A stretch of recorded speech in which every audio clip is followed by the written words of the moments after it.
Natural Bridges Media or KSQD staff, volunteers, or underwriters.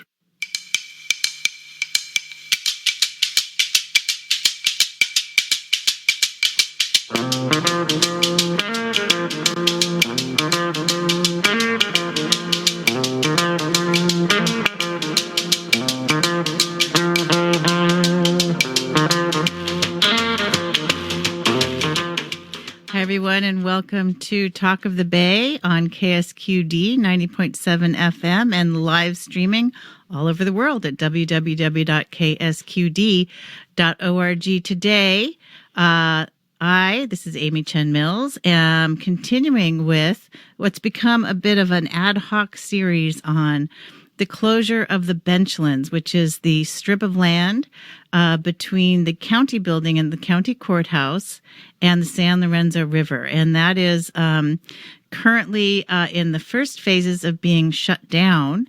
And the city will be, I believe, following its own camping ordinance. And we have a few people to talk about the ordinances with us today. And we also have people who are going to be directly impacted by this closure of the Benchlands who live in the Benchlands. And I'm just going to check in with everybody. We're going to have a wide-ranging conversation about what that means for people, what the experience of living there is, how people feel like they got to where they are, and what they feel like they need to get out of where they are if they want to get out of where they are. So we're going to talk about all that today on Talk of the Bay.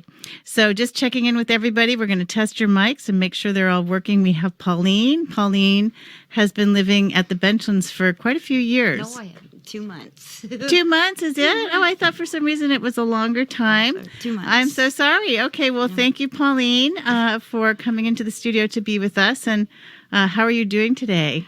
Fine.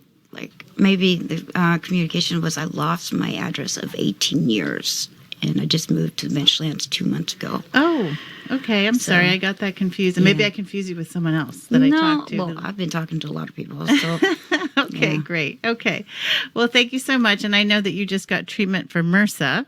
Yes. And so you're going to fade out. So we're going to start with you in a second, but let's check in with Matthew, also from the Benchlands, living in the Benchlands now. Matthew, how are you? I'm good. How about you? I'm good. We can hear you loud and clear, so that's great. And then we have, again, Reggie Meisler from Santa Cruz Cares, we've got so many people in the studio today. It's like a small party. Reggie, are you there?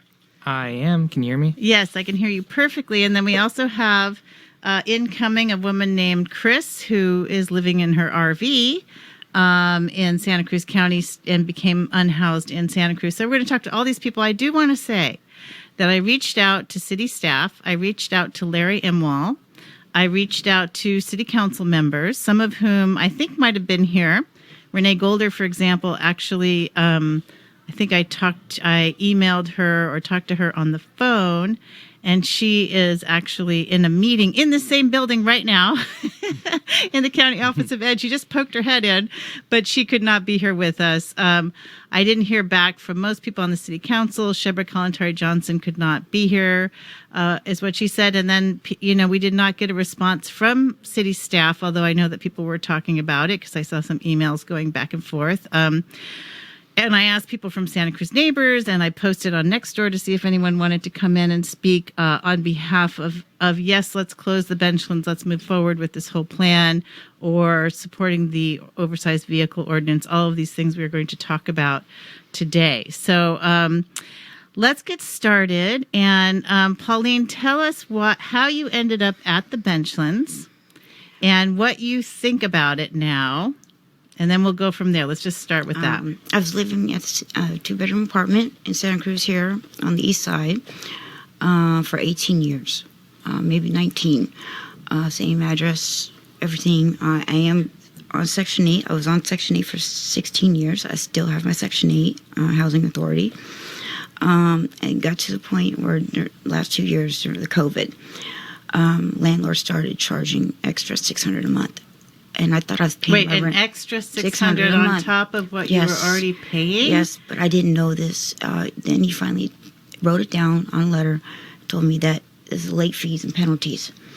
So all this time, I've been paying for his version of late fees. So what happened? Nothing was getting fixed. My place, nothing was working. My daughter and I were living out of an ice chest without a refrigerator for months. Mm-hmm. We had mold infestation. When it rained, the apartments flooded. But the thing was, I had to deal with my landlord intrusiveness for bullying and invading my privacy on a regular. Not to mention a few other little knickknacks that were totally in violation, which I do have documented from 2 therapists in the last 16 years. Right, and you've talked to me before about Yes. sexual harassment, it Yes. sounds like, and I don't know, I mean, as a journalist, I'm reluctant to just say this Yes. person's name right now. I'm not going to say no name right now. Okay, great. It doesn't matter what kind. It could be just a smack on the thigh, smack on the, whatever, or me taking a bath, whatever. But everything was documented, and even with 2 therapists, they both conceded that there was my stories were, or my meetings with these therapists were very hands-on, very, so there was no, where I don't have to go up against to say, my landlord's going to say, oh, she just made this stuff up. This stuff goes back 16 years, and it's all documented. So I know you were telling me your landlord would come into the bathroom while you were in the bathtub Yes. or in the shower. Okay, so that is not okay. And not to mention the use of the N-word. Racist was very hard in this complex. So when I did get evicted, my daughter, who's disabled, very disabled. She's 15 surgeries in. She just had another one, and we had a 3-week notice to evict because I was dating a black man. And my landlord's terms was the N-word. So your landlord evicted you based on the fact that you were dating a black man, and your understanding is that he was being racist because he was using the N-word around that situation. Oh, yes. Okay. The difference between his version was the difference between and one's highly educated black man, the other one's a thug. That's what he would say? Yes, and then my daughter's, her friends, they got coerced in the swimming pool, and he went up and recognized her friends as Hispanics as gangbangers, and I quote, gangbangers, and then her black friends were thugs, quote, I quote on this. So when we got evicted, my daughter and I were actually breathing. We were breathing. Okay. But yeah, all this, I found out my landlord collected close to $15,000 during the COVID rent relief, and I was not notified of it. So you were still paying rent? I was still paying rent. While your landlord was collecting rent Yes. relief? Yes. Oh my goodness, this person needs to be dragged into court post-haste. Yes, and this was another thing. It's like, okay, and then, April 1st was the last day of COVID rent protection for us renters. And that's when my payday is, okay? So May, yes, I was running behind by $1,000 in rent just for May. And 4 days before April 1st, I think that was how many days in the month of May, I don't know. Exactly 4 days before April 1st, I got the 3-day pay and quit. 3 days, and my landlord knew I'd get paid on the 4th day. Okay. And that was the actual 4th day of the COVID and the protection for us tenants. So that was truly planned and timed. So okay, well let's I think the listeners might get a little bogged down in all the details, Yes. but this is good. But so then in terms of going to the Benchlands, so you went to the Benchlands about 2 months ago. Yes. And why did you decide to go there? Because you had no other options? I had no other options. I didn't have no resources. I tried to reach out to the county. I tried the 211, and every time I got a phone number, it was just, no callbacks or a phone tag. So we did what we, assumed would be a better idea right now. And I know Pauline has just had MRSA treatment, so she's getting tired, and I can tell from the other time we talked that your energy is very low. But I do have to say, I did try out the Outlook, aka Armory. Okay, so this is just for listeners. The Overlook, Yes. or the Outlook, is at the Armory where the city is setting up camping sites for folks. Yes. And so you decided to take their invitation to go up to the Overlook. Yes. And tell us about that. Okay, it was a little adjustment. Definitely, it was like, to me though, I was overwhelmed because it was like the middle of nowhere. I mean, you got these little tents on these fake grass corners, you know. Okay. And when you go check in, they take all your paraphernalia, if you drink or drugs or whatever, weed, whatever, and they put it in a little safe box Okay. with your name on it. I didn't have nothing on me, so that's not the point. But the point was, so I went and did all the paperwork, and every time they showed me around, it's not my phone. When they showed me around, I had to wear a mask constantly. Okay. Even outside, you had to Even wear- outside. Mhm. And so when I went to my tent, they brought all my stuff in. Everything I had, everything I owned. Some of my daughter's memorabilia stuff. But I was coming down sick. I was getting hyperventilating, panic attack, because I felt like I was in the middle of nowhere with nobody to talk to. I very isolated out there. Okay. So my understanding is there are shuttles that go up and down. Yes. And then do you have to be back at a certain time? That's what I've heard, but I yes. haven't verified that. Yes, by 8. By 8 o'clock, you have to be on the last shuttle going back. Yes, you have to be checked in by 8:30. Checked in by 8:30, Yes. and then you can't go out again. No. And then in the morning, what time does it open up? I think 7:30. I never made it that far. Okay. You didn't make it to the next morning. No, I didn't, because I told them I was, I just was, overwhelming, and I was not feeling well as it was. So I had to go take care of my health, and during that time, I didn't check in within 3 days. I didn't have no choice. I didn't have a phone either. But they were supposed to try to notify me via email or my emergency contact about my belongings. And since I didn't report in 3 days, they got rid of my stuff. Everything I own, everything. So I ended up going back to the Benchlands with nothing. Nothing. Okay, so you lost all your stuff up at the Armory. And Yes. this is something I heard from someone else down at the Benchlands, that they got rid of all his stuff after 3 days. You said that you signed something that said they would hold it for 30 days. And so I'm just wondering, I just have to reiterate that we do not have someone to speak on behalf of the Salvation Army or the staff up there to sort of explain their side of the story. Yes. But this is something that I've heard, and I think that it's something that people need to understand, that when you don't have a home and you have all your stuff with you, and it's all your most important stuff, right? So to have it disappear is a big deal, because then you have nothing. Nothing. Yeah. Okay. Sorry. But it's okay. But let me tell you this real quick.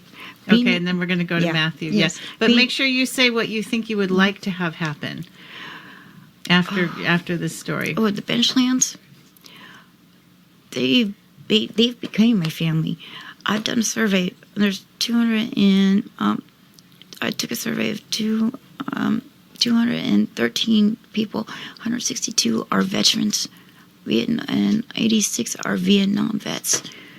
And how people like our mayor could actually just write an undertone of a letter dated October 14th, 2022. Her letter had a very heavy undertone about dislike for the Benchlands. It's very, and she's got to remember, or a lot of us got to remember, half of those people down there are, vets that fought for our freedoms. Or, there's people that really worked hard their whole entire life and just lost everything because during the COVID. So I'm not making excuses for anybody, but I know I love the Benchlands right now. But would I prefer a landlord who won't charge me $35 for application fee for apartment, background check fee, and credit score check? Right. Those are the only things that are holding me back. I can't keep affording that. When you say you love the Benchlands, okay, there's a lot of talk about the Yes, Benchlands I know right there now. is. And there's a lot of talk, from advocates, people, Keith McHenry's out there Yeah. saying, oh, it's magical and wonderful. Oh, I'm going to say all that. So let's, I want to try to be reality-based. Yes, reality-based. So tell me, when you say I love it, what is it that you Right love now- about it? Right now, I noticed with Food Not Bombs, Keith and everybody Food Not Bombs, and the HPHP, and they've been hands-on. Tell us about what's the HPHP The medical clinic from from the county. the shelter over here on River Street. Oh, from Coral Street. Coral Street thank Shelter you. from Thank Housing you. Matters. Yes. People come out. Okay. And I mean, it's been without them. They've been making it, more bearable. Because I always Okay. go without water and stuff, or it's been without them. It's been bearable, and some of us. You mean people- with them, it's been with bearable. them, it's right. been very. I'm able to get some stuff, but the thing is, it's not always safe there. It's not always safe there. Trust me, it's not. Yeah, there's a lot of theft. I've It's heard. not just that. But And other I'm things, not. sure. I'm pleading the fifth on the rest of it. But it's just a territorial thing as well. But there is a lot of people that can respect each other, Okay. that will back each other up if need be. Right. And I think this is where we will all come together, and try to hold it down for a little while longer. We just need more assistance. It's not like a lot of us are denying it. There's a lot of us that want housing and shelter, but Yes, that's not true. not by being told when to take a shower though. Right. Not at 7:00 in the morning. If you get up at 10, why wouldn't Right. And you can't. A lot of us cannot be molded into that shower between 7 and 8 a.m. only for 10 minutes. Right. It's a high bar. It's a a high high bar bar. for anyone, and I think it's a Yes. higher bar for people who sometimes their phones aren't charged. Thank they you. can't see what time it is. Yes. It's rough sleeping out there, so you're sleeping in late. And there's rough stuff going on, so it's hard to sleep, hard to rest. I'm going to go to Matthew. Yes. Is there any last, one sentence? Though? Yeah. Okay. Well, I've been to city council meetings for the last 18 years, Yes. and how the mayor's saying there's rats. The rats have been there way before all that. So Well, there are rats on the Upper West Side too. I'll tell you that. Thank you. So it's not like first because Right. people are there. But I appreciate your time, and Yes. I'm just asking for a little more patience and tolerance, and a little more assistance. Okay. We need Patience, tolerance, assistance. Yes. One thing that you said, thank you so much, Pauline. And if you want to go and Yeah. rest in the lobby, that's great. Okay. What I hear you say and what I experienced when I went down there a few times is that people have relationships and friendships, and there's a way that I think people in authority positions, when they're not building relationships with people down there and understanding what's going on on a more personal level, then it's like, okay, we're just going to move you to the armory, and this person's not going to go, and you're going to go. But then it's like, that's your best friend, and that's someone that you Correct. rely on emotionally. Absolutely. Absolutely. Okay, so we're going to go to Matthew. Thank you so much, Pauline. Thank you. You can sit here for a little bit if you like, and then we'll switch out, or you can go. Yeah, and Matthew is also from the Benchlands now, but he hasn't always been. Matthew, you come from Northern Cal. Let's share your story a little bit. And by the way, everybody, you are on KSQD 90.7 FM. And also www.ksqd.org. We're talking about the closure of the Benchlands. We're talking to people who live there now. This seemed very important to me to talk to people who would be most impacted by what the city is doing right now in clearing the Benchlands. So Matthew lives there. And tell me, you're from Humboldt. I'm from, Eureka, Humboldt County. All right. And you said in the car on the way over that you would be willing to talk a little bit about your childhood. And I think, are you willing still? I know now we're in the studio, it might feel different, but Sure. yeah. I'm okay. Yeah. Tell me about what it was like growing up for you and how you started to get in trouble with the law. So, I mean, I grew up with my mother, obviously. I grew up without a father. My father was in and out of prison and so on. So I never knew my father until I was about 17, 18. I met him. And then soon after that, he passed away. But for the most part, the first part of my life was pretty rough. I had a pretty rough childhood. Mother was an alcoholic and drug user. So she would be doing alcoholic and drug user things. Right. And having random people in and out of the house and just the stuff that comes with that lifestyle. And so I was exposed to that at an early age. Yeah. And so once I turned 8, my mother got with somebody that was in the Navy, and so we were shipped to San Diego for about 6 months, and then we went to Japan. And so I was put in a different country, and obviously certain things don't change people. So the same kind of things was happening, just in a different country. So now it's I'm exposed to those things, but I don't have any support. I'm in a different country with nobody. We lived off the Navy base, so there's no American English-speaking people or anything like that, and so that was really rough. After that, after we came back to the U.S., my grandparents took me in, and that's when my life kind of turned around a little bit, and it got extremely better, obviously. Okay. My grandparents are pretty much my parents. Okay. They raised me, and I was raised really, really well. You know what I mean? All my morals is because of my grandparents. My work ethic is because of my grandfather. Yeah. But then somehow you got in trouble. Yeah. So. Sorry, I didn't mean to take energy away and attention from your wonderful grandparents. No. So let's acknowledge them, but and that they took over and did a good job. But then you made some choices. Yeah. So being living in Eureka in Humboldt County, there's it's a really small community. Yeah. So there's not really much to do. There's not many job opportunities or anything like that. So obviously, me having my kind of background, I just gravitated towards drug use and crime, and hanging out with the wrong people got me into the wrong things. And so I just took that, and I had a lot of underlying stuff going on because of my childhood. So I think I lashed out a lot, and it was kind of a poor pity me trip a lot of the times. But it's no excuse. It's not an excuse. It's just that's right. That's the truth. That's what happened. That's what happened. Yeah. So yeah. Well, I respect that you acknowledge that you made mistakes. You ended up in the system. Absolutely. And then you ended up down here. And you can't tell us about that because I don't think you can leave. Is that right? Right. I'm on what they call PRCS. It's post community or post release community supervision. Okay. And so I'm on state parole, but I'm supervised by county probation. After all this new realignment stuff with Prop 47 and stuff, to get people to stay out of prison, they because state parole had a lot of they were just overloaded with their caseloads were just crazy. So the county took some of the burden off of state.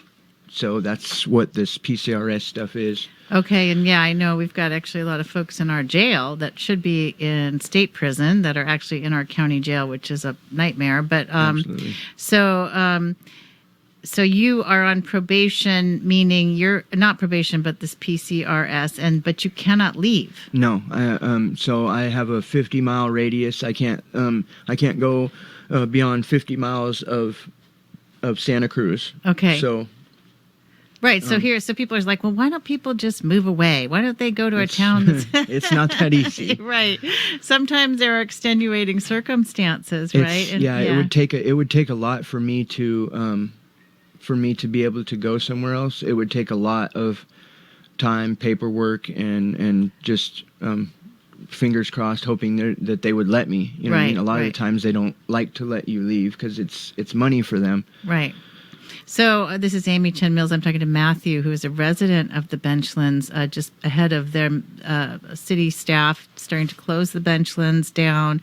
They are saying that they're going to have enough beds for everybody, that if they don't, they will actually pause the process. How do you feel about living in the Benchlands and getting moved?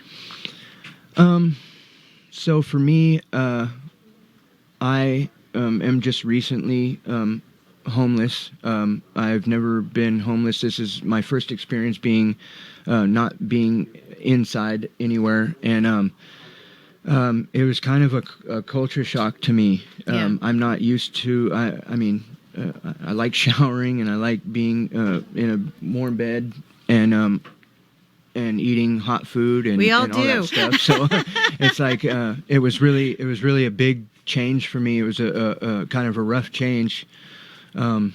There's just a lot to deal with down there. So Right.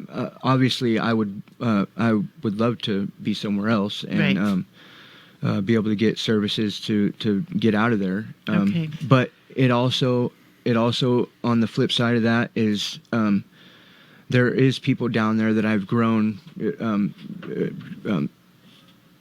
created relationships with, Right. and became close to. So, which is that's cool. It's been a blessing for that. But if I had to choose, of course, I want to get out of there. Yeah. Absolutely. Okay. So would you take a spot at the Armory? Absolutely. Actually, Even if you had to be back by 8:30 and couldn't go out again? As a matter of fact, I've had 2 run-ins with being up there, and they just haven't gone very well. Okay. Um, Oh, that's right. You went Absolutely, up yeah. there and then you had to go for an emergency, a family emergency, and then they took all your stuff, or did they give you back your stuff? So from my experience, they took my stuff and they had it in a storage container that they have. They have a few storage containers up there, big ones, mhm. and they had my stuff in there with a bunch of other people's stuff. So Right. I got my stuff back. Okay, good. But yeah, they took it upon themselves to go grab my things and put them in that storage unit. So Right. But you did lose your space Yes, because you were yes. gone for more than 72 hours. yes, You were saying that you notified your friend to tell them that you had an emergency. yes. I mean, they might just see it as like, okay, well, he didn't tell us, so that's the rule, and we got to play hardball here because we got a lot of people coming up and we need the space. There's that possibility, right?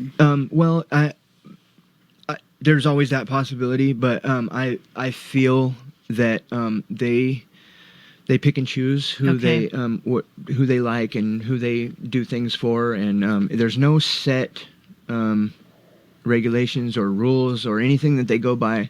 They do things as it comes, and so in that regard, it's kind of it's not very conducive for people trying to get their stuff together and being stable up there. You know what I Okay. mean? So you're saying, yeah, you don't feel like the staff is sort of consistently grounded and dealing with everybody in sort of an equally There's a day fair way.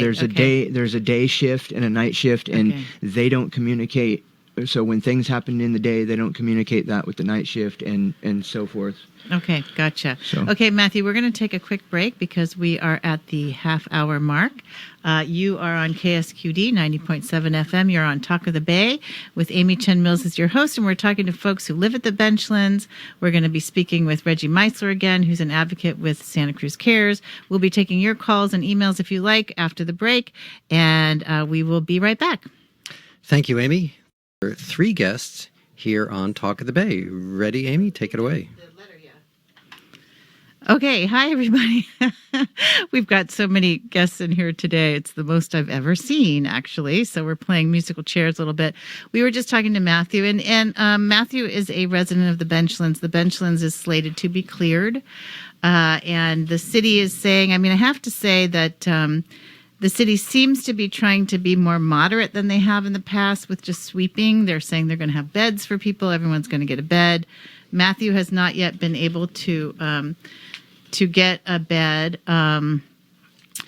at the Armory yet because it wasn't working out for him. Matthew, do you know where you might go if the Benchlands closes? I wish I knew that answer. I know there's the Overlook place, which we were talking about that, and That's at the Armory too, I think, right? yeah, it's Okay. the Overlook or Okay. Outlook place, and Okay. I've had the 2 times being up there that didn't work out too well. So I know they have another place open on River Street, but they say that that's completely full. So I don't know what's going on. Right. with Okay. that. And you were being very honest with me in the car about the fact that you do use drugs. Yes. And I don't want to, this is a reality-based radio show. And so we're not going to pretend that people are not doing that. I also want to mention that people who are housed use drugs, drink a lot of alcohol, Absolutely. take prescription drugs, and also do illegal drugs, but we just can't see it. So, but you said something about, I mean, this is going to be hard for people to hear. I think it's important, though, that you had used to be addicted to heroin. IV drug user. Yes. Okay. And Heroin. but somehow you got off of that. Yep. And you started using. I started smoking fentanyl. Okay. Which, I mean, I know to everybody listening and to, I guess, the normal public and civilians, it's no different. They would say they wouldn't see it from my point of view. Right. But going from where I came from and being an IV drug user, to smoking fentanyl, somewhat, not all the time like I used to be. I used to do heroin all day, every day, as much as I could get. Okay. And I don't do that no more. I haven't used needles in over a year. Right. I haven't used heroin in over a year. Right. And for me, that's a big deal. I know you were saying that's a big step That's to a go big step. off of and injecting a drug to smoking a drug, and I'm concerned because of people overdose. Well, they overdose on all these things. People can overdose on lots of things, and people can die of alcohol poisoning and all Absolutely. kinds of stuff. So, I also asked you if someone could offer you treatment, and you've been to treatment, you would take that bed, but that there's you would take that space in a treatment center, but there's an issue for you. Yeah. My situation, obviously, I live at the Benchlands. I have a 6-man tent that I currently I don't really sleep in it. I use it for storage for my things, and I try my hardest to keep it locked up and to keep my stuff from getting stolen. But I mean, it's just at any time that could happen, and that's my biggest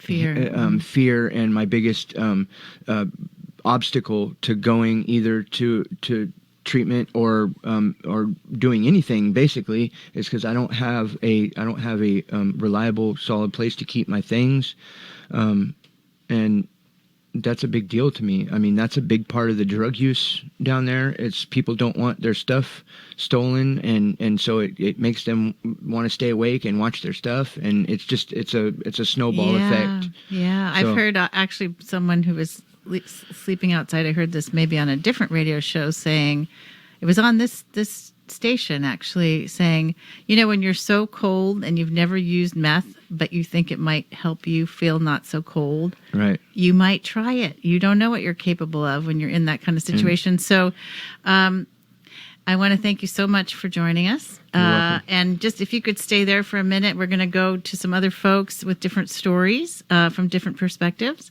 But we might come back to you. Thank you so much, Matthew. If you have something you urgently want to say, let me know. No, thank you for having me. Yeah, okay. So this is Amy Chen Mills. We are on KSQD 90.7 FM. If you want to call in, you can call in at 831-900-5773, 831-900-5773, or email us at onair@ksqd.org. And we have Reggie Meisler here. We're going to get to Reggie in a minute, but we also have someone who is coming from recently being very housed, working, making an income, and then getting evicted from her place and looking for a place to live. Her name is Chris Buchanan. Thank you very much for joining us. If you could come closer to the mic and tell us what it was like to look for housing. Well, I don't know what to say. This town is unaffordable, and I actually pay taxes. I work, and I've had to lose all my. You work as a housekeeper. Yes, I work as a housekeeper, and so I had to I didn't want to end up in the Benchlands. So I went and used up the last of my savings and purchased a dilapidated RV, which is what I'm living in now, that, is not operational, but at least have a roof over my head. What my concern is we need to have more affordable housing, because if we don't, who's going to do the dirty work, like the cashiers, the house cleaners, all the menial jobs? And with all these huge hotels opening up now or being built, you're going to run into a problem. Where are these people going to live? That's true. But the people who work at the hotels, where are they going to live? That's Exactly. true. Yeah, that didn't occur to me. Yeah. So, and then go also, ahead. considering, this town is basically a tourist town, doesn't the city council realize that when tourists come, some maybe from another state or a country, and they see the homelessness here and the people on the street, even in downtown where, there's ritzy stores, and what kind of impression does that leave them? Yeah. Well, I mean, I think actually the council is very concerned about that, because I think they have a lot of pressure from the Downtown Business Association and business owners. And so, but the question is, what do we do with folks, right, when we don't have the affordable housing? I'm going to bring Reggie in here. Actually, Chris, just one more thing. Because I know you and I was around when you got your RV, I was shocked at how much stress you were under so quickly to live all of a sudden in an RV where you had no water, no electricity, no toilet. Like, I could see that whole situation unfolding, and it was something that I learned about just sort of being in touch with you. Do you want to talk about that, or Matthew? For the record, I would love to have an RV. Well, you can have mine then. Great, we'll work something out. Yeah, I know. It's yeah. Do you want to comment on that? The stress of it? Yeah, the stress of it is I've pretty much lost all my hair, and I'm not well. I'm losing weight. I'm too tired even to do some jobs, which is my sole form of earning money. Right. Through the graciousness of some people, I am living right now without having to pay rent, but I don't feel right about that. And again, I do still pay taxes in this town. I shouldn't be in this situation. Right. And you are, and I know that as a housekeeper, you're like licensed and bonded and all these things. And you've been, yeah, okay. Well, thank you so much for sharing your story. I think it's really important for people to hear the situations that real, actual people are in. And Reggie, you've been listening to all of this. Reggie is someone who has opposed the OVO and appealed it at the Coastal Commission, at the Planning Commission, actually first at the Planning Commission, now appealing it at the Coastal Commission level. And that would be the law that would tow every single RV out there unless you are. And I do have to say that I had been emailing with Shebra Kalantari Johnson, who's on the city council running for county supervisor. She said there's an exception in the OVO for people who are in the city program, who if it's full, then they can actually park on the streets. But the city program, actually, Chris, you looked into the city program a little bit. Can you tell us about what was offered to you and how that... There was nothing offered. That's just it. You just get closer to the microphone. They're out there trying to help us, but there's no help. Everything is booked up. Everything's on a waiting list, and not just a month or two, but into the new year. Oh, you're talking about Section 8 housing. Well, there is the safe parking downtown, but then you have to be out by, I think, 8 o'clock in the morning if you're... That's right. That's okay. right. So why, let me just ask you this question, because all these people out there are going to be wondering, well, why wouldn't you take the safe parking downtown in the city? There's a porta potty there. You have to be in by 8, out by 8 a.m. But why would you prefer to park on Delaware, for example? It's where I can, leave, come and go as I need to for my jobs.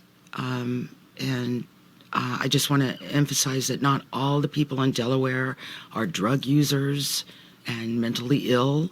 But I did get treated as if I was at times. So There's a lot of harassment. a lot of harassment. Exactly. Yeah, a lot of harassment from people who don't quite understand. That's why we're doing this show on KSQD 90.7 FM. We're talking to folks who either live in the Benchlands, someone who became just newly unhoused and had to buy an RV, who's already been harassed and is just totally stressed out within her situation, who works very hard in our community.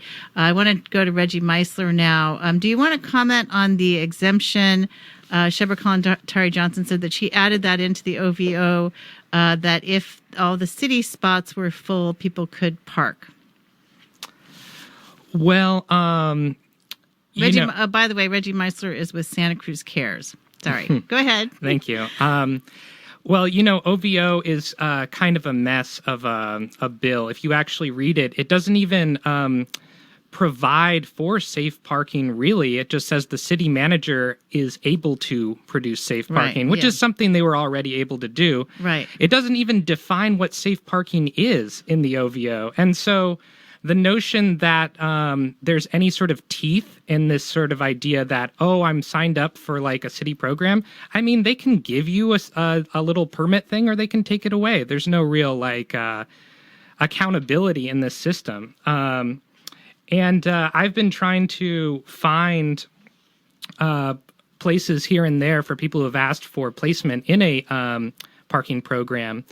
And there's either a wait list or they just don't get a callback. So You mean even from city parking? Because I called myself on Chris's behalf, and they said, oh, yeah, you can park in the parking lot 4, where the farmer's market is. And then here are the hours and so forth. But you've tried to do that for others, and it wasn't working. Yeah.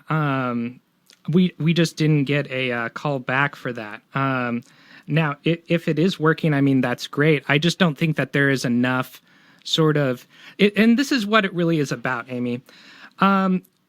We establish these programs with little accountability or transparency. Okay, and by accountability, what do you mean? What do you mean? Well, for instance, we're talking about...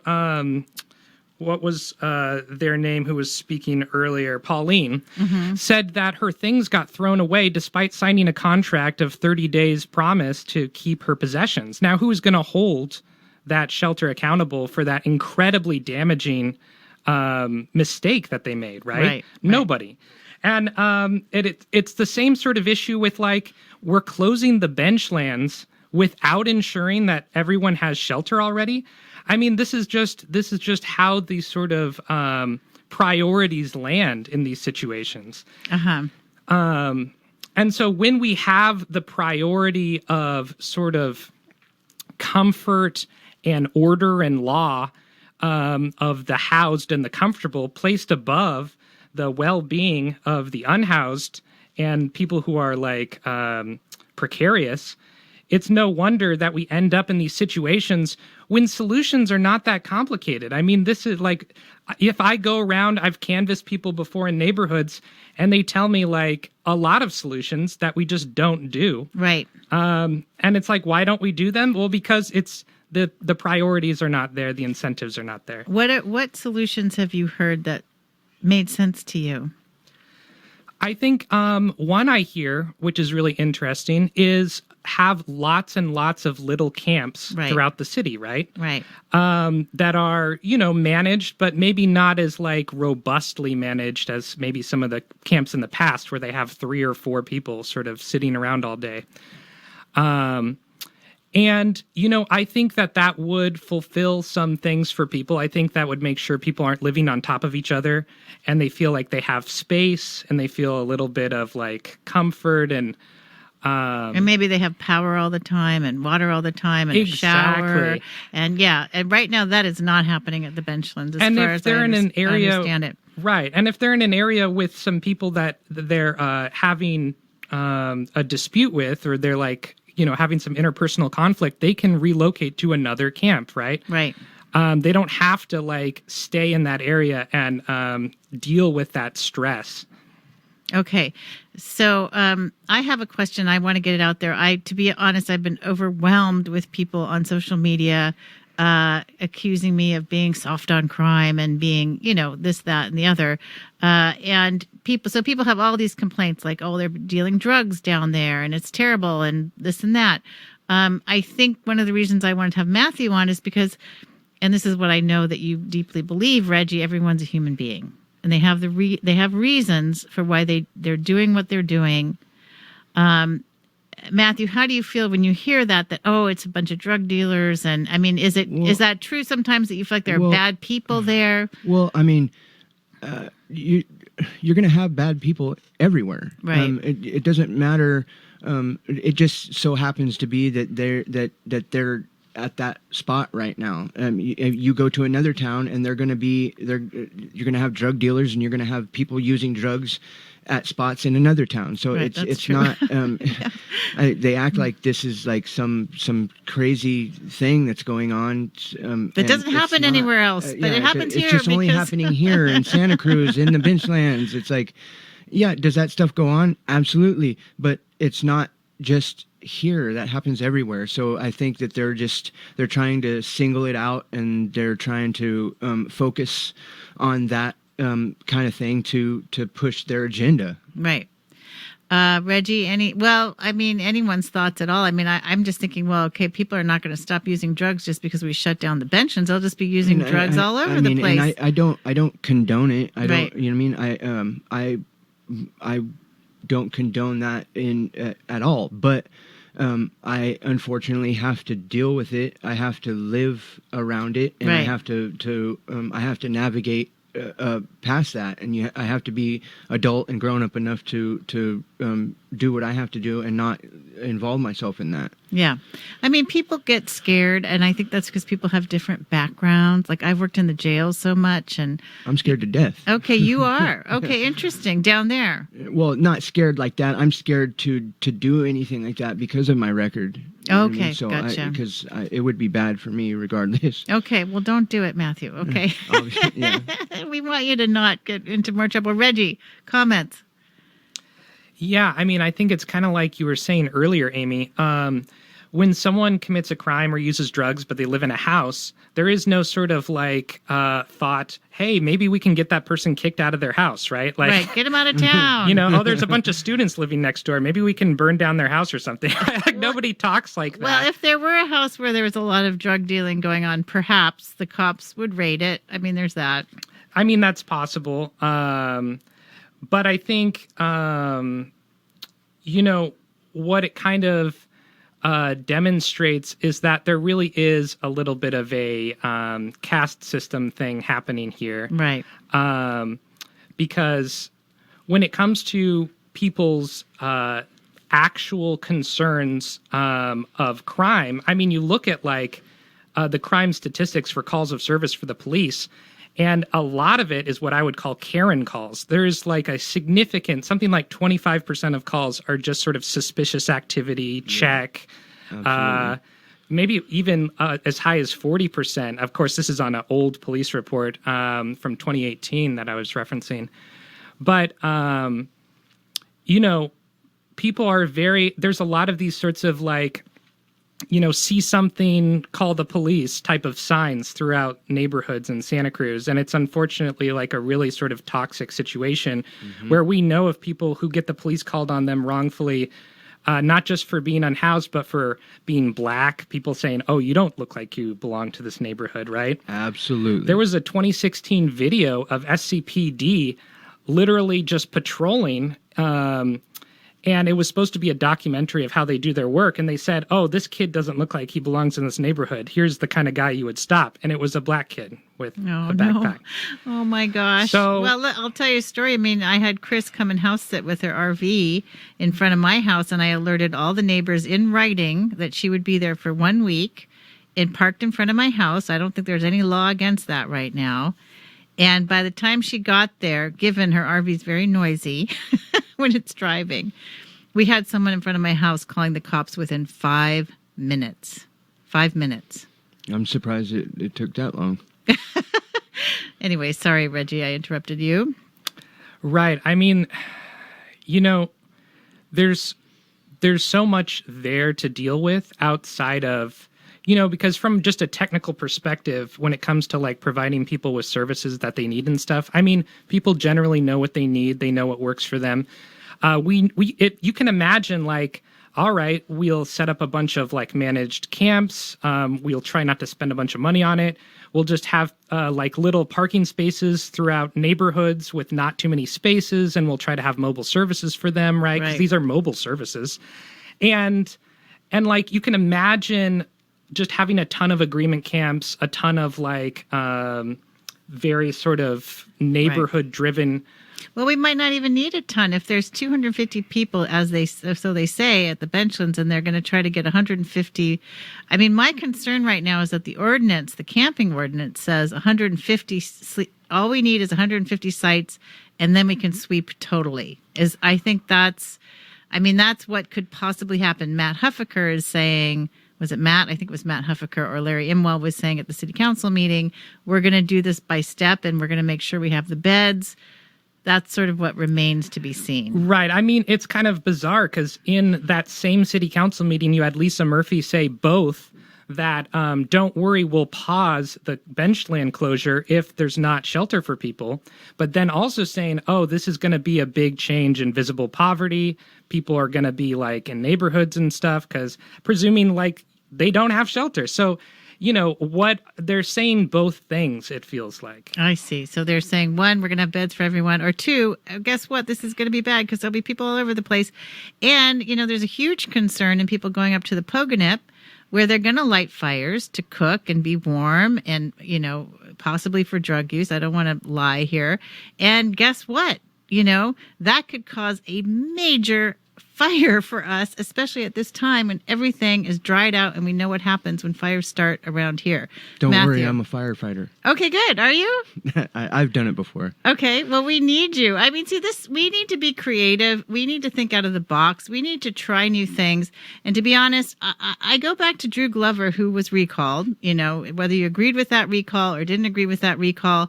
I actually talked to him yesterday. He sent me a whole list of all the different camps that he went around to research, from a place called Kenton Women's Village in Oregon to other places with pod homes where everyone gets their own room that locks. And then there's a communal kitchen, and there's maybe a little library, and there's caseworkers, and like these things happen and they're successful. And when the community gets involved, people who are most resistant, as they get to know people, like I've gotten to know Matthew, right? If you just look at Matthew, you guys can't see him. He has a lot of tattoos, and I am not kidding you. I have like one. One big, huge one? My whole body. Yeah, he has one all over his whole body. But I can imagine people who aren't used to tattoos and like being scared. I get, it's black and white. There's no gray area with it. They either are totally cool with it or it's totally stay away from me. It scares them. Yeah. Right. And so I think that's the thing. That's why we're doing this show, is that we need to get past our assumptions about people. And, Matthew has been just very warm and kind with me the whole way through meeting him and working with him to get him here to the studio. I think he's a good person, and I want him to succeed. And so that's why we're talking today. We're going to have to wrap it up, you guys. Matthew, thank you so much for being here. Thank you very much. Chris, thank you so much for telling your story. Let's hope it helps. She's not. She's just nodding. Yeah, I don't see improvement at this point. Yeah, she's not. Yeah, it's looking kind of bleak right now. And Reggie, any last thoughts before we close? I guess my only last thought is I don't know if we're ever going to make real improvement until we stop prioritizing OVO, CSSO, and the interests of like the comfortable over the well-being of the unhoused. Okay. Thank you so much. Thank you so much for joining me. You are on Talk of the Bay, 90.7 FM, KSQD, and KSQD.org on the World Wide Web. Thank you so much for listening today. First person